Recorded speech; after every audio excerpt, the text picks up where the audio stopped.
یہ اجمالی موقف ہو گیا۔ اب ہم آتے ہیں جو اہل تشیع دنیا میں جن کا نام زیادہ اس پہ آتا ہے، جنہوں نے اس پہ باقاعدہ ایک مستقل کتاب کہتے ہیں کہ لکھی، لیکن ان کا اپنا یہ کہنا ہے کہ وہ کتاب میری لائبریری جل گئی تھی تو وہ نہیں چھپی، لیکن پورا اس پہ تفصیل کے ساتھ انہوں نے اپنے ایک اور کتاب میں ذکر کیا ہے۔ میری مراد ہے سید جعفر مرتضیٰ عاملی صاحب۔ اچھا، یہ بہت بڑے عالم دین ہے، انہوں نے سیرت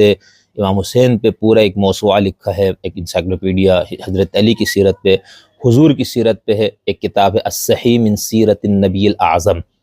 یہ تقریباً 35 جلدوں میں، ٹھیک ہے، اور ہر جلد 300 سے اوپر صفحات پر مشتمل ہے۔